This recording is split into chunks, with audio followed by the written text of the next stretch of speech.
Setelah bertemu Surya Paloh dan Pak Jokowi, muncul Anies Caimin. Apakah ini dikehendaki Pak Jokowi atau hanya untuk ngembosi Pak Prabowo? Bagaimana menurut kalian? Menurut analisis saya,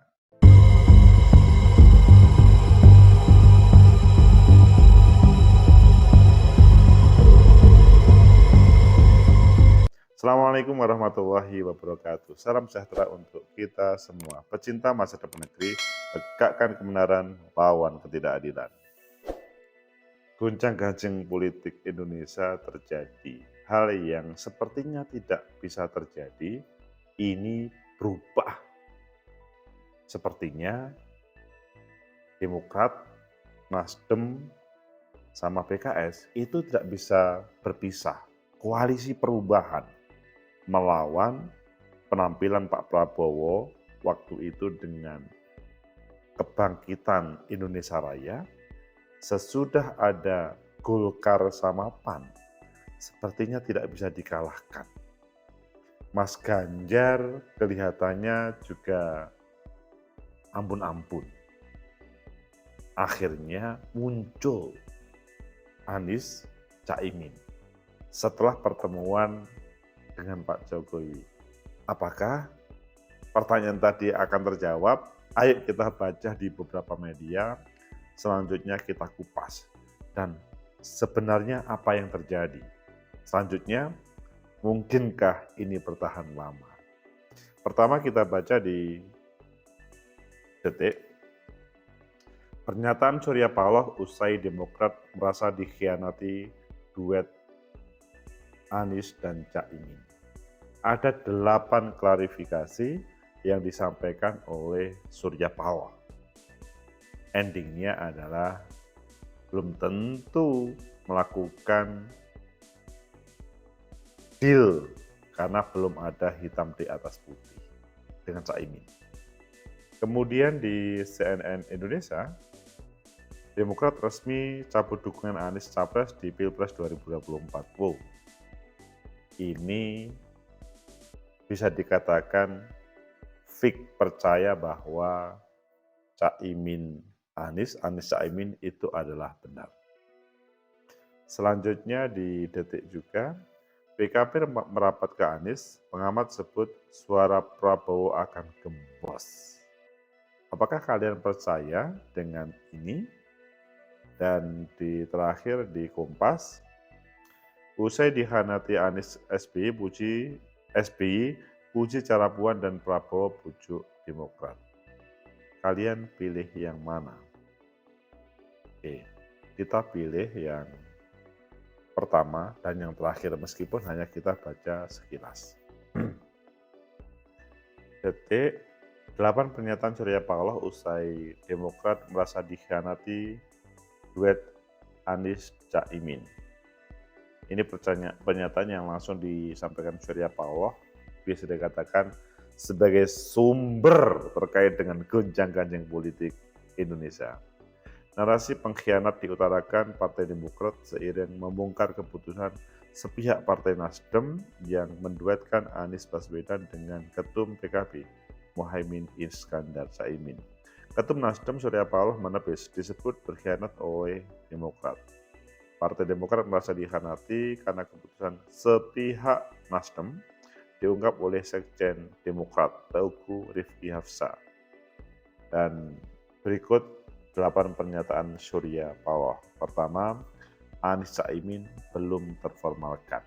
Ya memang belum, tapi banyak orang yang percaya. Ya Surya Paloh ini perlu dilihat nanti. Kemudian yang kedua adalah nasib koalisi perubahan dari katanya Surya Paloh masih ada, belum bubar. Tapi Demokrat sudah mengatakan sudah selesai. Kemudian 3, sikap Surya Paloh soal pengkhianat. Ini bisa dikatakan Surya Paloh merasa dikhianati karena keputusan sepihak duet Anies dan Caimin. Surya Paloh mengungkapkan sikapnya. Artinya saya harus jelaskan dulu, pasti kita dalam suasana turut prihatin, ya. Itu tentu sikap saya pasti. Apakah itu karena perasaan empati? Saya pasti tidak bergembiralah menerima kabar seperti itu. Ini sepertinya tidak mendengar. Ini kok kelihatannya ada dramaturgi politik. Kemudian yang keempat, dengar rencana deklarasi Anies Caimin, tapi ya itu belum tentu. Ya namanya, ya juga belum pasti yang namanya informasi, dan pasti Surya Paloh tahu ini. Yang kelima, tetap bicara dengan Demokrat. Apakah ini secara langsung? Itu masalahnya. Jadi ada pihak yang menjadi pelanjut, maksudnya penghubung. Surya Paloh dianggap Caimin adik. Nah, ini sebagai pernyataan yang menurut dia benar. Ngaku tak pernah tolak AHY. Ya ini Partai Demokrat pasti paham. Dan yang ke-8, bahas Anies Caimin dengan Jokowi. Ini yang ke-8 ini. Surya Paloh menceritakan pertemuannya dengan Presiden Joko Widodo di Istana Negara. Mereka berbincang soal politik. Pasti ada pikiran, kemungkinan besar tentang Anies Caimin. Kalau kita melihat di Kompas, ini adalah kata-kata SBY memberikan acungan jempol terhadap Mbak Puan ketika pada 18 Juni PDKT terhadap Demokrat. Begitu juga Pak Prabowo diacungkan jempol karena PDKT pada 20 Mei 2023. Pecinta masa depan negeri, tegakkan kebenaran, lawan ketidakadilan. Bagaimana menurut kalian tentang semacam, bukan bencana sebetulnya, tapi perubahan drastis politik ini? Apakah memang akan menggembosi Pak Prabowo, atau memang ini juga akan terjadi? Menurut analisis saya, bahwa pertama, ini memang terjadi komunikasi politik antara Surya Paloh, Pak Jokowi, dan Caimin. Kalau menurut saya, di balik itu ada perbincangan tentang ya untran-untran politik Prabowo sama Ganjar. Dan Surya Paloh, Caimin, dulu adalah bagian dari pemerintahan Jokowi sampai hari ini, sehingga masih mampu untuk berkomunikasi politik. Ada sebuah harapan dengan pertemuan dan kemudian keputusan tadi, meskipun Pak Surya Paloh mengatakan belum, masih mungkin bisa berubah. Tapi kalau santer terdengar akan ada deklarasi di Jawa Timur, kalian percaya yang mana? Itu masalahnya. Jadi kalau menurut saya, meski Anies Caimin ini adalah perbincangan serius, produk perbincangan serius, tetapi ini tidak sampai akhir. Menurut saya, mengapa? Karena dalam rangka Pak Surya Paloh menggoda Prabowo yang selama ini leading dalam berbagai lembaga survei. Di satu sisi, Caimin juga menggoda Pak Prabowo supaya tidak harga mati untuk AHY. Surya Paloh pun juga menggoda terhadap Pak SBY supaya tidak membuat harga mati untuk AHY.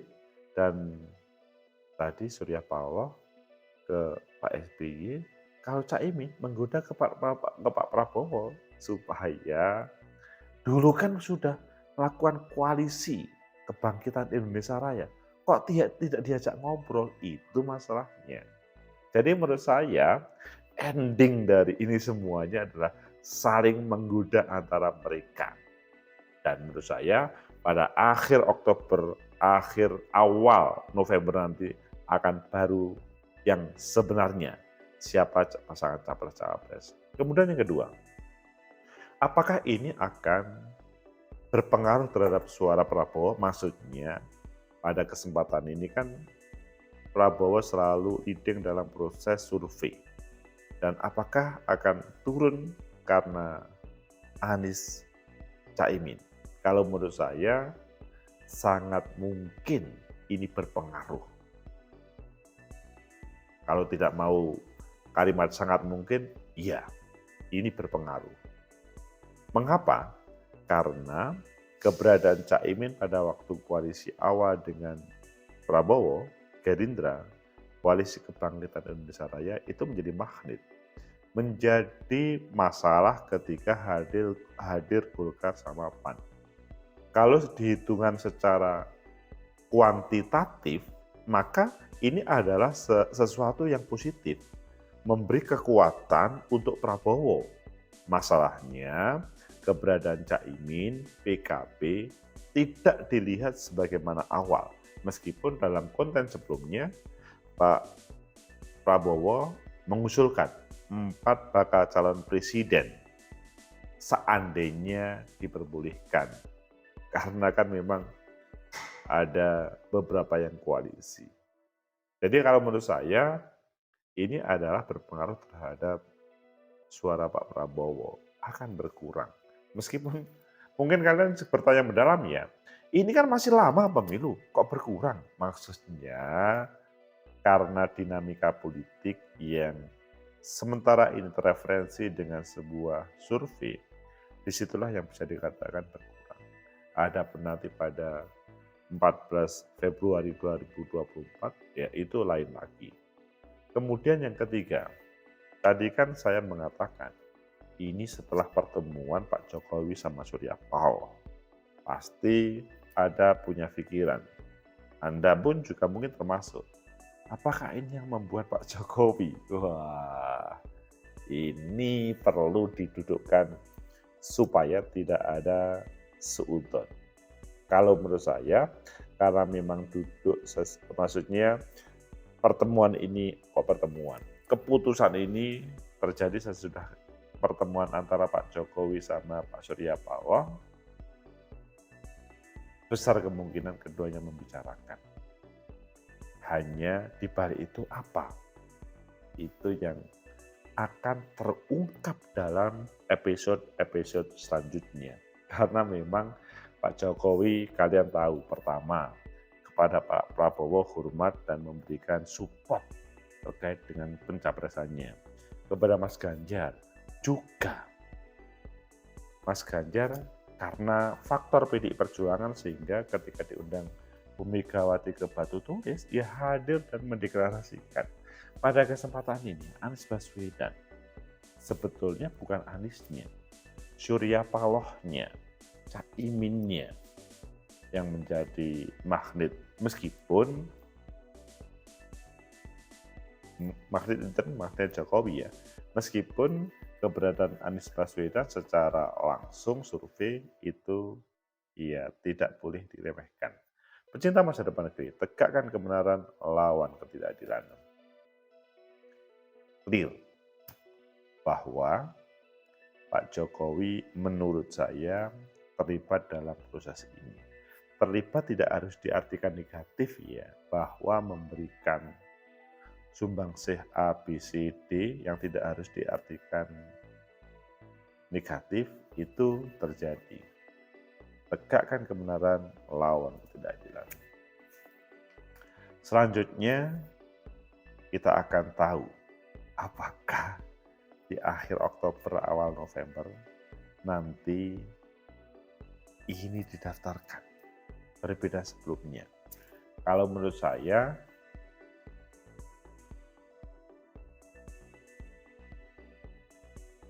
tidak seperti yang kita bayangkan.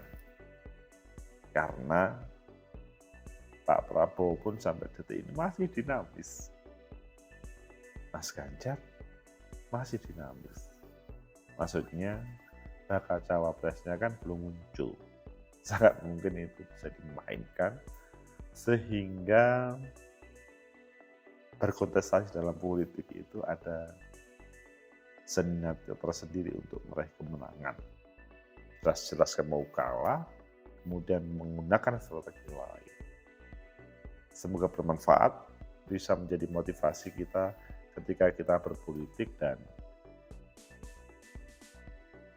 supaya keberadaan Anies Baswedan,